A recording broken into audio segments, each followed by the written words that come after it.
Whispers of the Clove Winds, the sacred isles of Moluccan.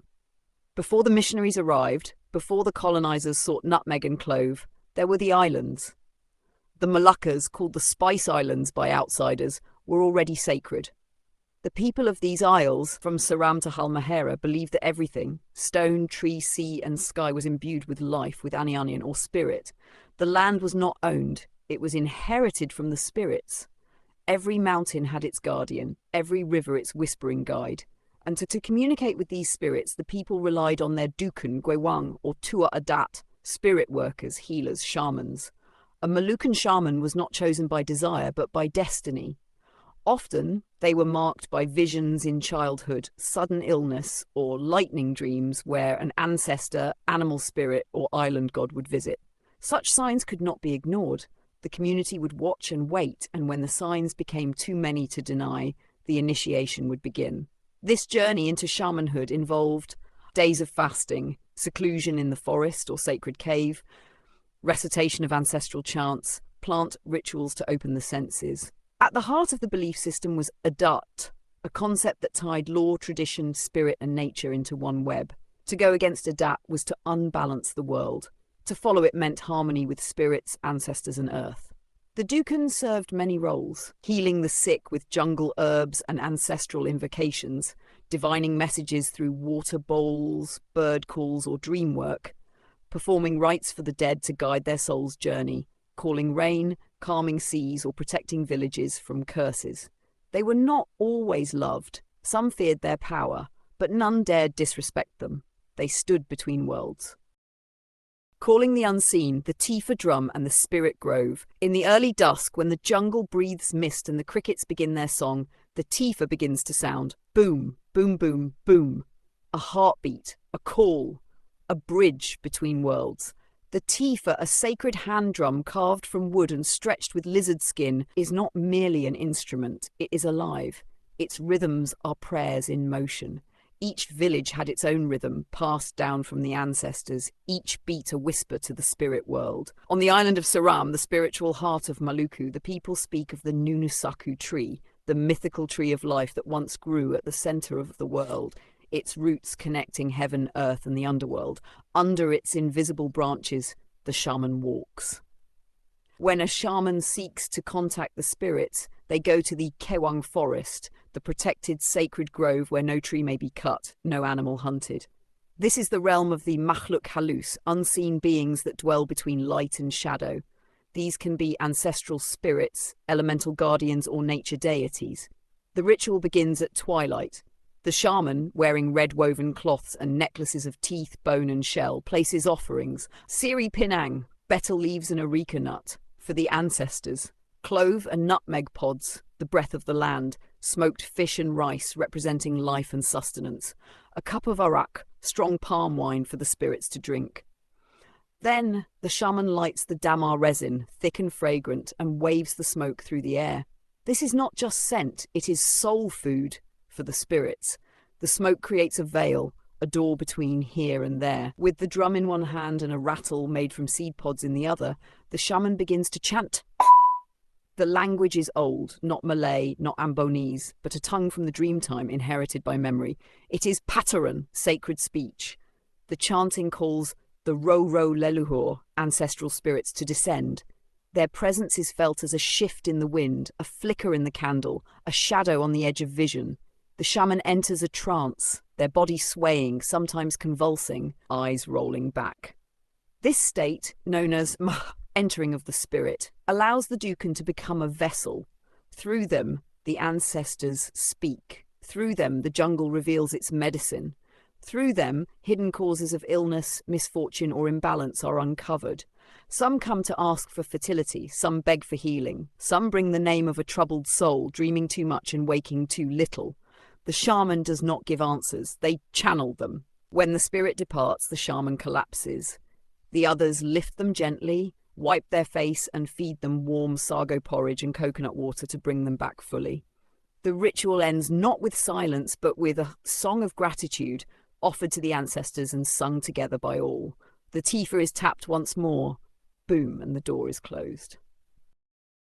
The forest as healer, spirit plants and jungle medicine. To the Moluccan shaman, the forest is not a collection of trees. It is a breathing, conscious being. Every leaf, root, and vine holds a song, and it is said, a plant will reveal its secret to you only when it trusts your spirit.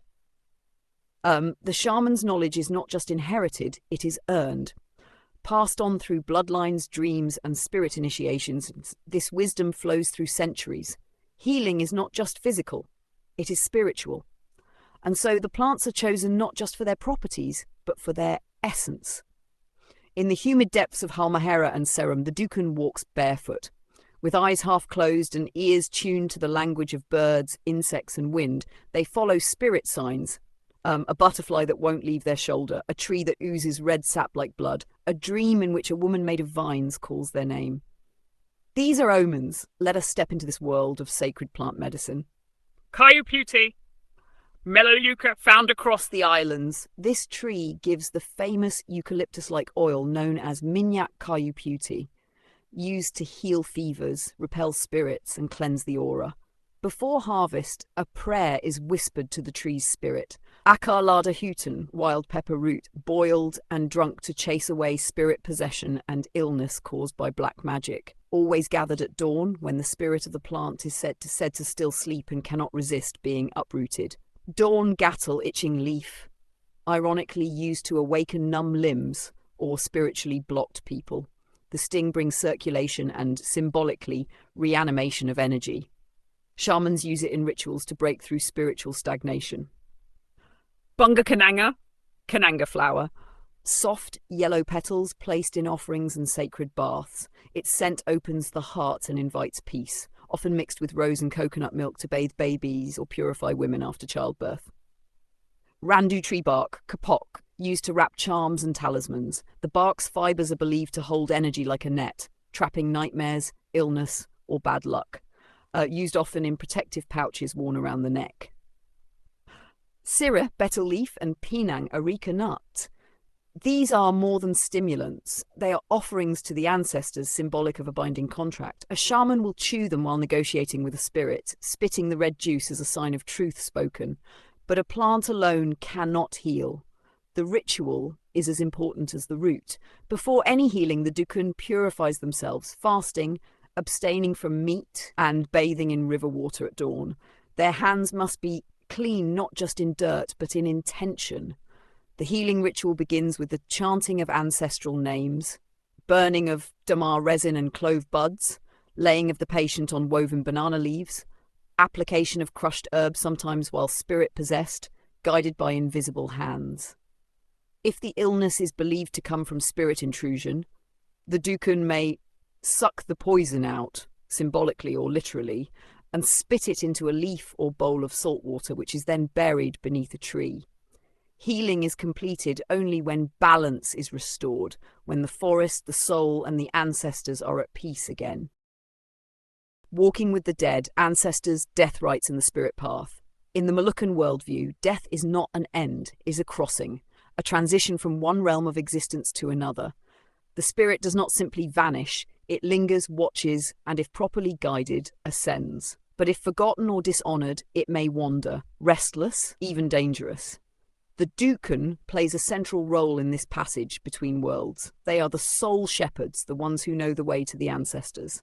The passing. When a person dies, the village gathers in silence. Mirrors are covered and loud music is forbidden, so as not to confuse or trap the departing spirit. A bowl of water is placed by the head to cool the soul's journey. Sirih, Penang, betel, and areca is placed in their hand, an offering to the spirits that await. The Dukun is summoned not to fight death, but to listen.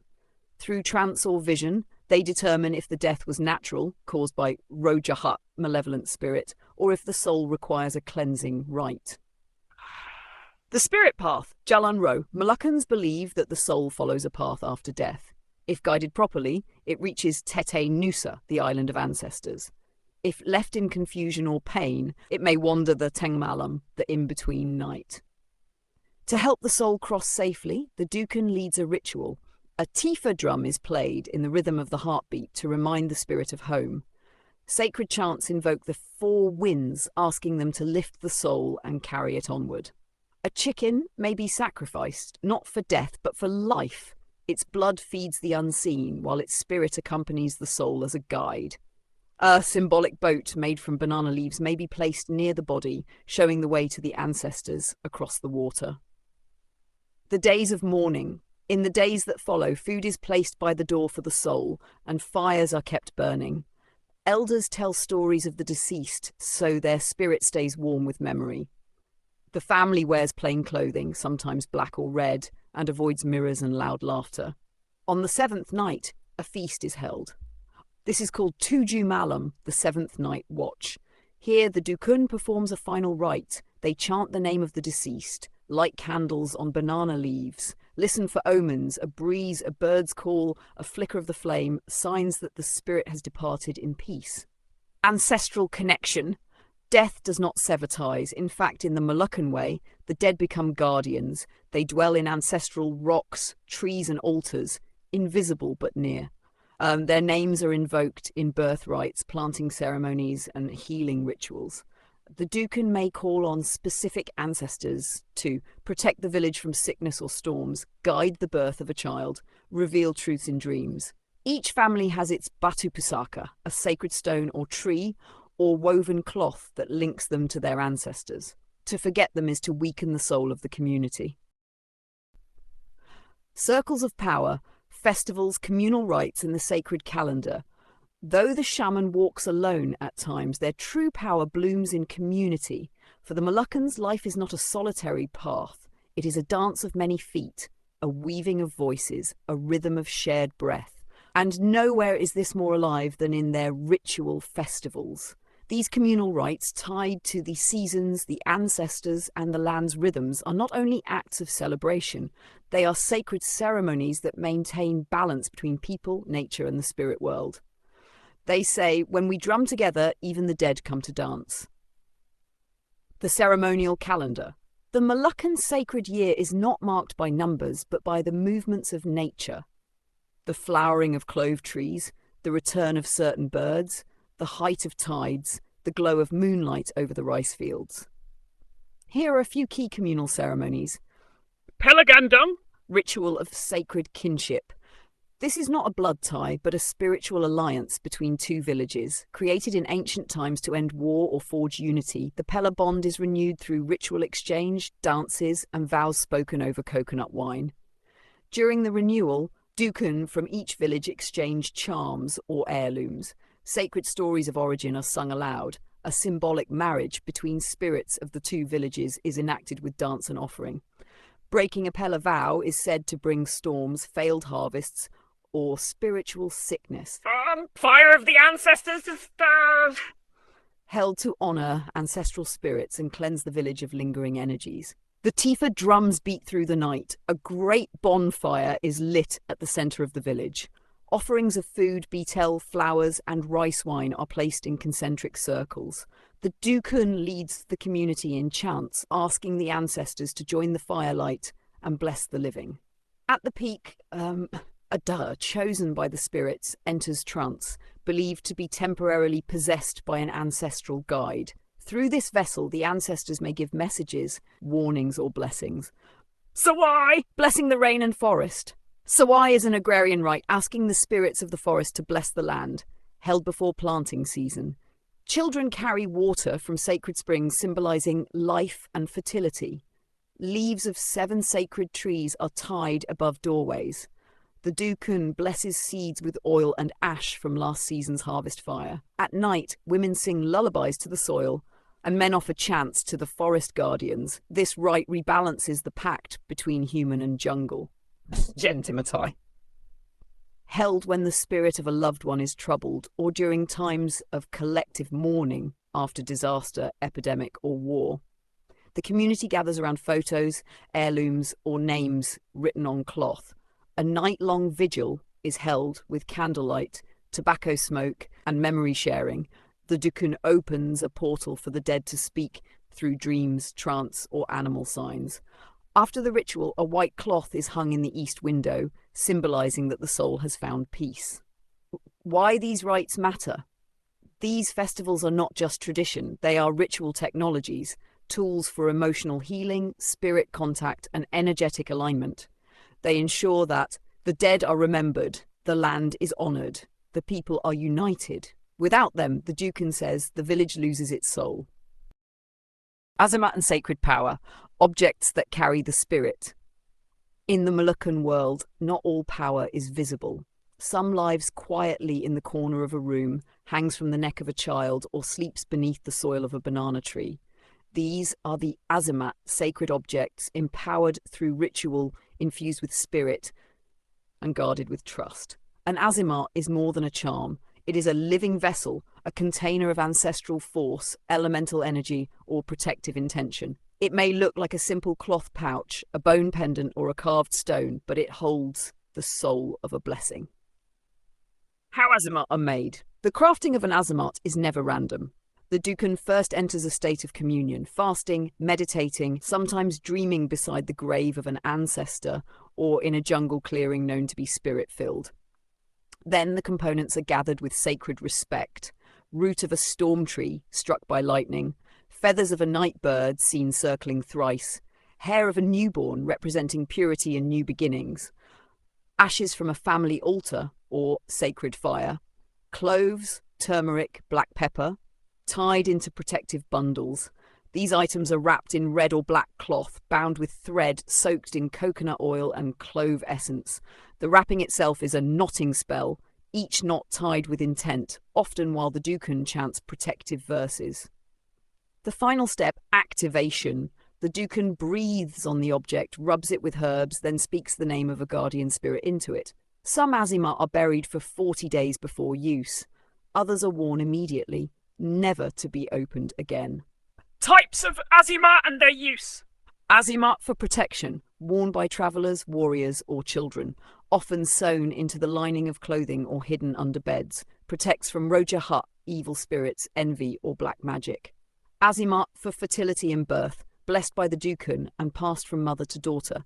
These may contain dried umbilical cord, herbs to ensure safe delivery and ancestral blessings.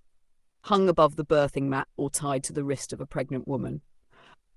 Azimat for strength and bravery, carried into war or conflict, typically made of stone or metal, inscribed with sacred marks and anointed with animal blood, believed to channel the spirit of warriors past. Azimat for spirit communication, used by shamans to dream deeper, see further, may contain sirih, damar, and hair from the tail of a sacred deer, often kept wrapped in banana leaves and revealed only in ritual. Azimat for curse breaking. Created with powerful reversal herbs like sambiloto, salt, and charred rice. These are thrown into fire, river, or buried in crossroads to dispel ill wishes or break binding curses.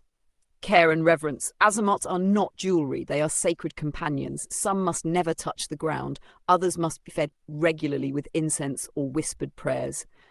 If neglected, their power fades, or worse, turns against their bearer. In many homes, Azimat are kept in small woven baskets placed near family altars or photos of the dead. Only the Dukan or elder of the family may touch them freely. They are passed down generation to generation with care. This was your great-grandmother's. She wore it when she fled across the sea. It kept her safe. It knows your blood. The spirits chosen, becoming a Dukan. A true Dukan is not self-made. They are chosen by the spirits, the ancestors, and the signs etched into their life before birth. No one seeks this path for glory. It is a burden as much as a blessing, a life lived between the seen and the unseen. The Moluccan people say, the jungle knows who you are even before your name is spoken. The first signs. The calling often begins in childhood. A child who speaks in dreams.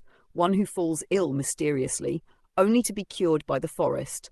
A child who is struck by lightning and survives, one who disappears into the woods for a day and returns speaking an unknown language. Such signs are not ignored. The elders gather. If the omens are clear, they bring the child before a local Dukan, who performs a divination ritual to ask the ancestors, "Is this the one you have chosen?" If the answer is yes, the child is marked with sacred oil and the training begins. The long initiation. The path of a Dukan is long and harsh. It may take years, even decades. Seclusion and silence. The apprentice is removed from ordinary life. They spend time in spirit groves, sacred caves, or riverbanks. They sleep alone, speak little, and fast often. This is when they learn to hear the language of leaves, the messages in wind, and the footsteps of spirits in dreams. Learning the forest. The jungle becomes their school. They are taught which plant cries when cut, which bark bleeds when a curse is near, which root can summon or silence spirits. Every herb is memorized, not just by name, but by its energy, movement, and shadow. Trial by illness or death. Many apprentices undergo what is called the death trial. This could be a near-fatal fever, a spiritual possession, or a trance so deep it lasts for days. If they return, they are no longer who they were. This is considered their first death and rebirth as one who walks between worlds. The taboo crossing. To prove they are fearless, the apprentice may be asked to spend the night in a graveyard, speak to a wandering spirit, or wear a shroud woven from funerary cloth. These rituals test their resolve and their ability to remain grounded, even when shadows press in. Receiving the spirit guide. Eventually, through dream or possession, a spirit guide appears, often an ancestor, animal, or elemental being. This guide becomes their lifelong companion. It whispers warnings, shares hidden cures, and helps protect them during spirit work. The final rite! When the time is right, the apprentice returns to the community. The Dukun elders and family gather. The Tifa drum is struck and a ceremony of naming takes place. The apprentice receives their Dukun name, often connected to their spirit guide or ancestral line. They are given a staff carved from sacred wood, a woven sash of red and black, a Batu Pusaka ancestral stone talisman, and the whispered knowledge of a ritual that must never be spoken aloud. From that day forward, they serve not themselves, but the balance of all things, between spirit and body, past and present, human and unseen. The world behind the world, Moluccan cosmology in the spirit realms. Before maps were drawn and compasses carved the seas, the Moluccan people already knew the shape of the world, not by land or longitude, but by spirit, energy, and balance. Their world was made of layers, each one pulsing with life. Not seen with the eyes, but known with the soul. The Moluccan Dukun doesn't walk only the earth. They navigate a vast, invisible cosmos, a tripartite world connected by trees, dreams, smoke, and blood. The three worlds. One at us above. The realm of gods, sky beings, ancestors who have ascended, and the stars. Here dwell the Roterang, the spirits of light. It is a place of clarity, prophecy, and divine law. Birds are seen as messengers from this realm. Lightning is a sign of its power. 2. Tenga, middle, the human realm, the living world where physical and spiritual forces meet. Here, harmony must be kept through ritual and Adat ancestral law. Illness, war, or famine are not random. They signal a disruption between worlds. 3. Boa, below, the underworld, but not hell. It is the realm of elementals, ancient spirits, and root energies. It holds power, mystery, and danger. Many shamans gain their strength by confronting beings from this realm. Snakes, shadow spirits, and makluk halus, invisible entities who live in rocks, caves, or old trees. These worlds are connected by the axis tree, known in oral legend as the Nunusaku, the mythical tree that once stood in the center of the world, whose roots reached into Bawa and whose crown touched Aitas. Though unseen, the Nunusaku still stands in spirit, and all rituals are performed in its symbolic shadow. The 4 directions and the elements. Each direction is sacred and ruled by its own energy. East, Timur, birth, light, beginnings. Element air, animal, bird, invoked at dawn and in rites of new life. South, heat, passion, growth. Element fire, animal, rooster, honoured in ceremonies of strength, courage, and cleansing. West, death, memory, ancestors. Element, warnimal, fish offerings are placed facing west for the dead to receive. North, Utara, wisdom, spirit, mystery. Element, earth, animal, snake. Called upon in rites of deep vision, protection, and shadow work. At the centre of these 4 is Pusat Dunya, the world's navel, the inner space of balance. This is where the Dukun stands during ritual as the axis between all forces, dreams, stars, and time. Moluccan time is not linear. It spirals, it returns. Dreams are considered a form of travel. messages from ancestors, glimpses of the past, and warnings of the future. The moon, called Inabulan, Mother Moon, is consulted in timing ceremonies, especially those related to birth, healing, or death. Stars are lanterns of the ancestors. When one dies, it is said, another light appears in the sky to watch over us.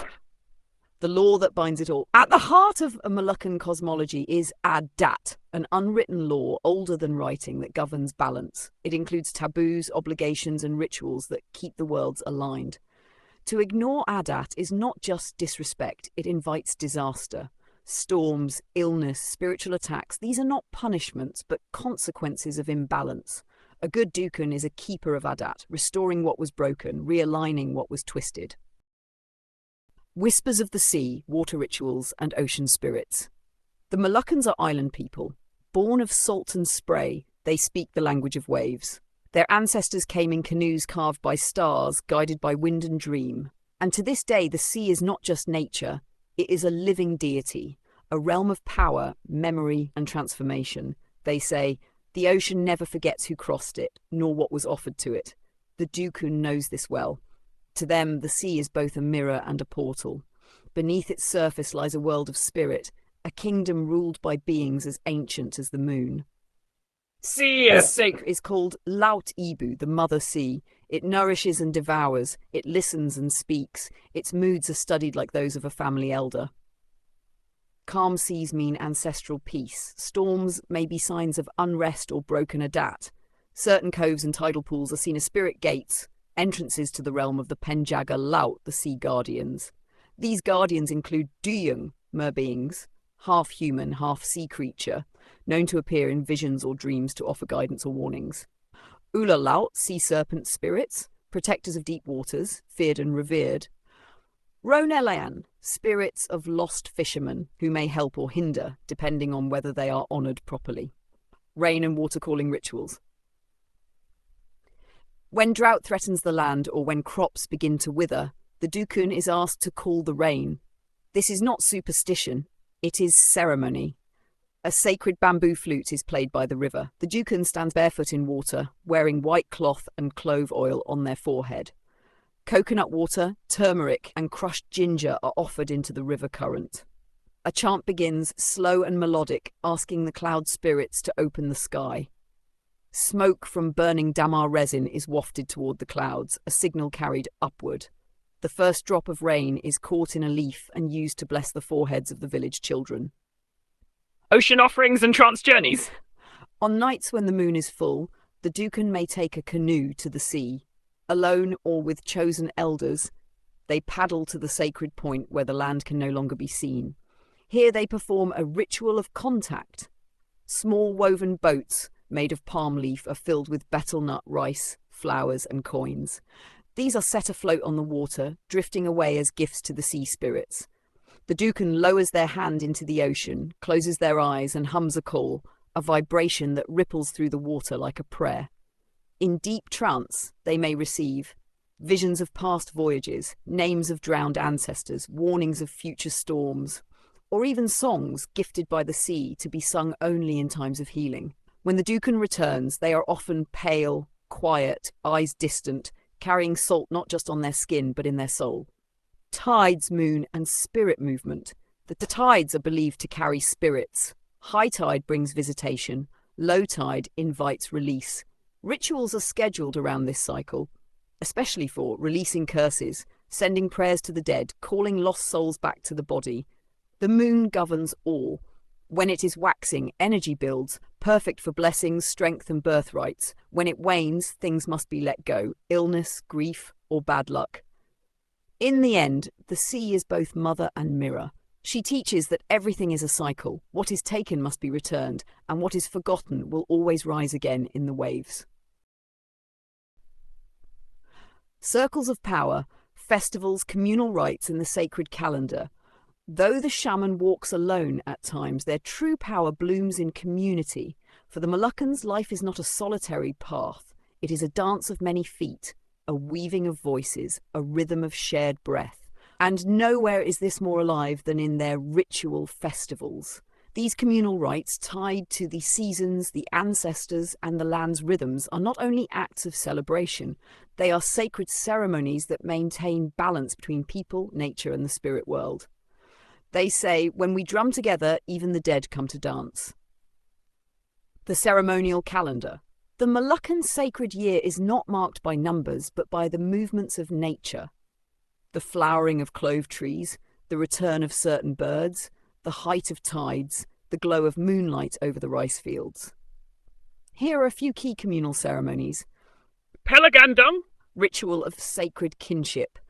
This is not a blood tie, but a spiritual alliance between two villages. Created in ancient times to end war or forge unity, the Pela bond is renewed through ritual exchange, dances, and vows spoken over coconut wine. During the renewal, Dukun from each village exchange charms or heirlooms. Sacred stories of origin are sung aloud. A symbolic marriage between spirits of the two villages is enacted with dance and offering. Breaking a Pela vow is said to bring storms, failed harvests, or spiritual sickness. Fire of the ancestors is Held to honour ancestral spirits and cleanse the village of lingering energies. The Tifa drums beat through the night. A great bonfire is lit at the centre of the village.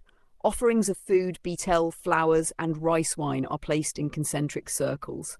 The Dukun leads the community in chants, asking the ancestors to join the firelight and bless the living. At the peak, a Duh, chosen by the spirits, enters trance, believed to be temporarily possessed by an ancestral guide. Through this vessel, the ancestors may give messages, warnings, or blessings. Sawai! Blessing the rain and forest. Sawai is an agrarian rite asking the spirits of the forest to bless the land, held before planting season.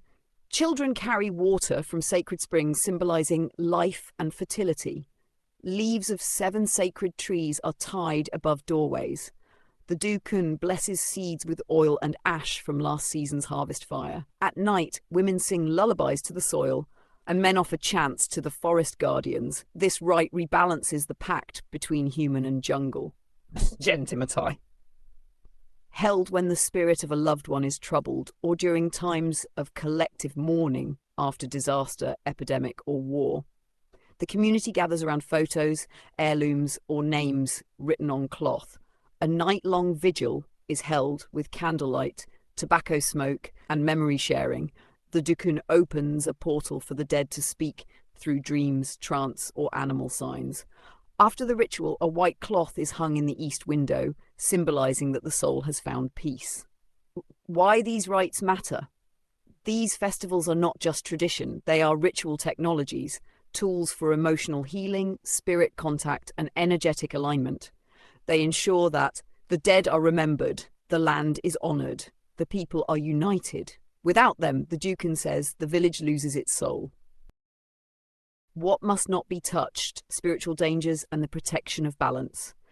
In the world of the Moluccan Dukun, not everything is meant to be known, and not all doors should be opened.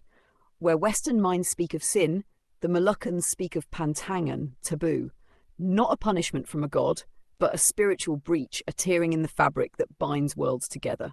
These laws of nature and spirit exist to protect balance, and to violate them is to court illness, misfortune, or madness. They say even the ancestors turn their backs on those who forget the sacred boundaries. What is a taboo? A pantangan is a spiritual no-go, a spoken or unspoken law passed down by elders, enforced not by threat but by experience. Everyone in the village grows up knowing the stories. The boy who whistled at night and was followed home by a shadow, the woman who mocked a sacred rock and gave birth to a child who never spoke, the hunter who killed more than he needed and found only rotting meat. These are not fairy tales. They are warning echoes, reminders that spirit is always watching. Types of taboos and why they matter. 1. Taboos of the body, cutting nails or hair after dusk, is believed to invite wandering spirits who attach to what has been removed. Pregnant women must not enter certain forests or rivers where elemental spirits might swap or steal the unborn soul. Bleeding into the earth, even a drop, must be quickly blessed with smoke or salt, or it may wake something sleeping below. 2.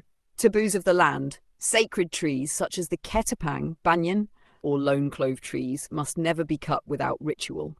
They are believed to be spirit dwellings. Rocks shaped like faces, turtles, or serpents are considered penjaga, guardians. To touch them carelessly is to insult the old ones. Caves and wells often house water spirits. Entering without permission can cause sudden illness or spiritual possession. 3. Taboos of the tongue. Never speak the name of the dead loudly in the forest. It calls them to return. Never boast of your protection charms aloud. It invites testing from jealous spirits. Words carry spirit force. A careless curse can cling for generations. Taboos of time. During eclipses, no major decisions are made. The spirit world is in chaos.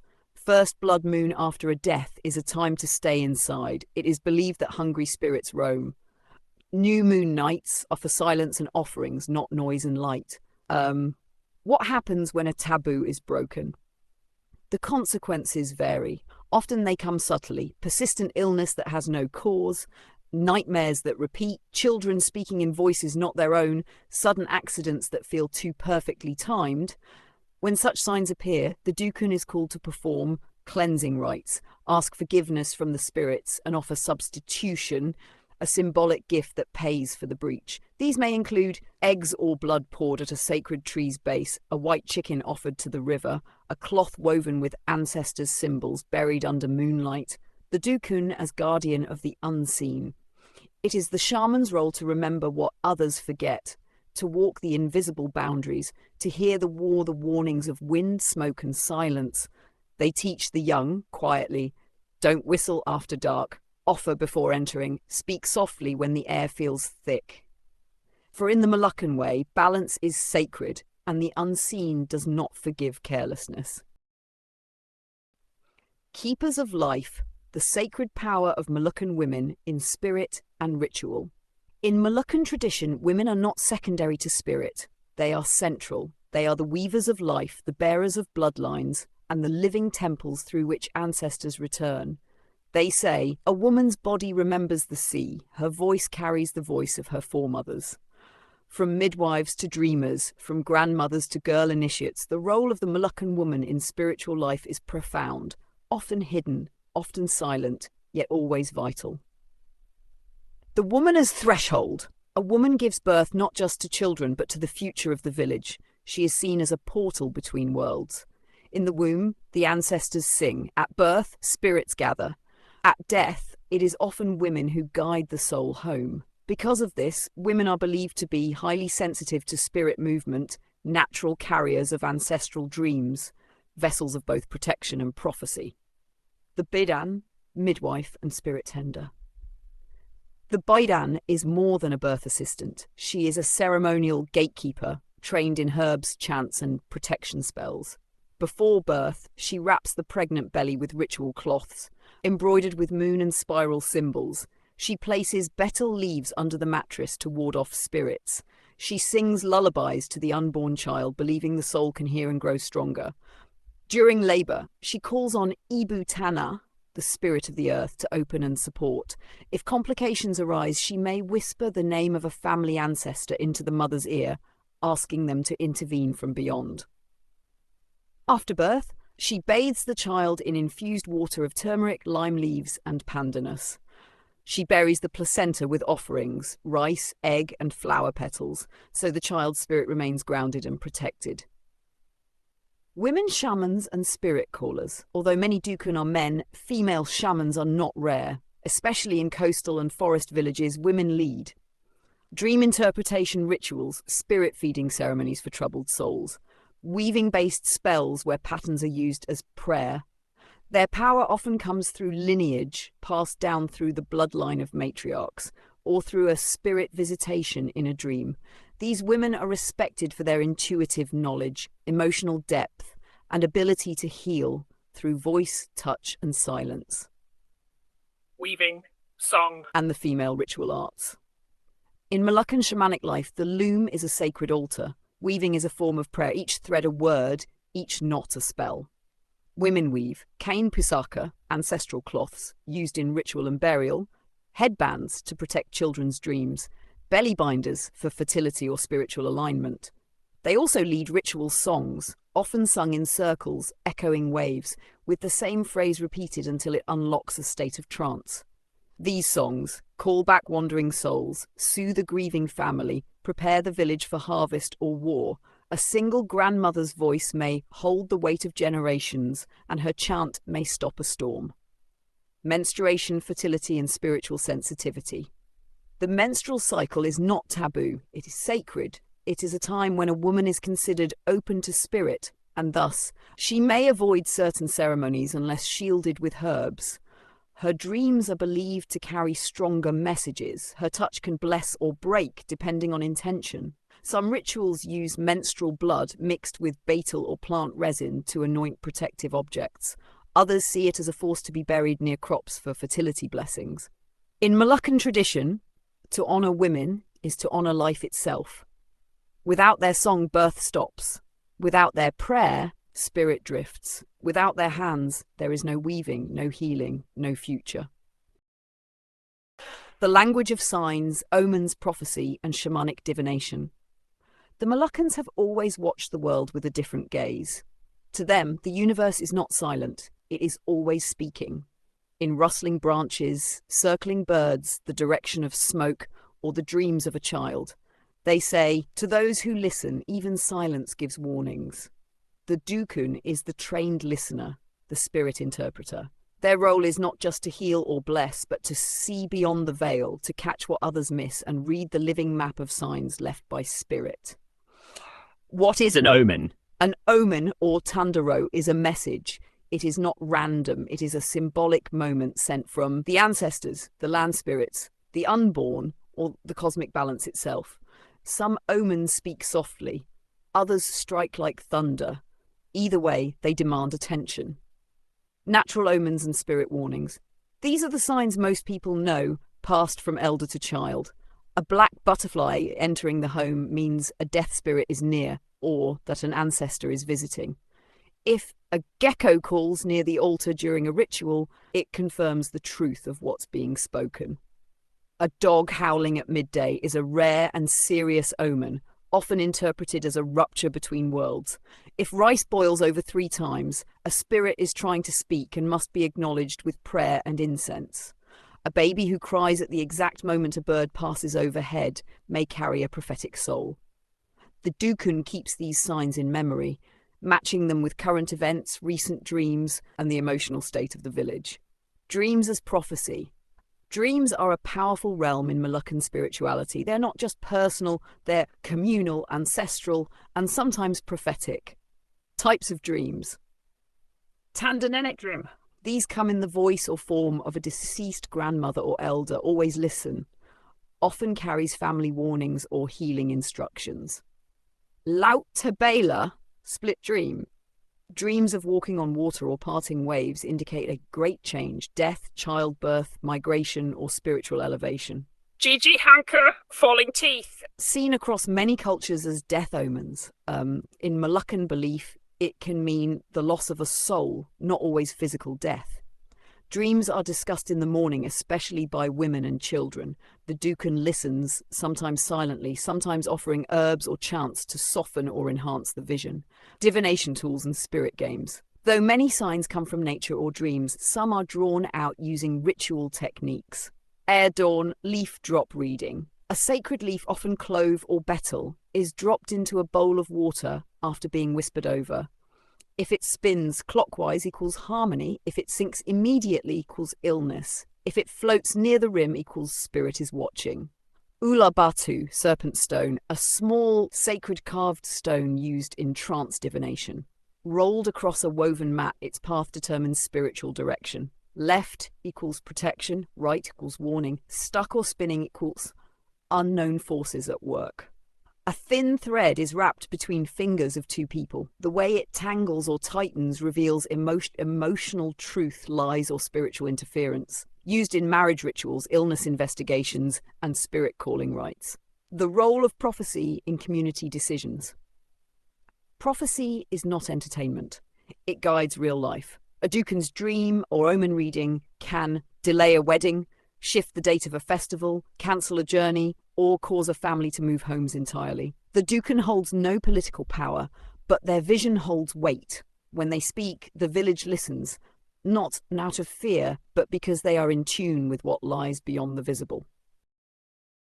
The road beyond, death rites, soul journeys, and the Ducan's final duty. To the Moluccans, death is not the end. It is a passage, a shift, a return. The soul does not vanish, it moves. But it must be guided, nourished, and honoured, or it may become restless, lingering in the space between. They say, the soul walks slower than the body. Let us walk with it so it does not lose its way. And so the Ducan's most sacred task is to tend to death, to open the gate, light the way, and make sure nothing sacred is forgotten. Preparing the dying. When someone is near death, the family calls the Ducan, not to cure, but to ease the passing. The Ducan arrives with sacred cloth to wrap the feet so the soul leaves through the crown, a small bowl of water infused with lemongrass, cloves, and betel, used to cleanse the face and hands, a candle lit with ancestral fire, a chant whispered into the left ear, calling the ancestors to come take the soul. During this time, the dying person's name is no longer spoken aloud, so it won't be trapped or confused between worlds. The ritual of crossing Rankanjiwa. After death, the body is washed with herbal water, wrapped in kainpusaka, ancestral cloth, and placed on a mat of woven pandanus, facing west, the direction of the setting sun and the soul's journey. Offerings are placed around the body. Rice, coconut, and egg, symbol of rebirth. Betel nut for the road, a lock of hair or personal item to guide recognition in the afterlife. The Ducan performs a soul separation rite, chanting as incense burns, Romu, Bajalanla, Jangan Takut, Jalan Mutarang, Kami Mengantar.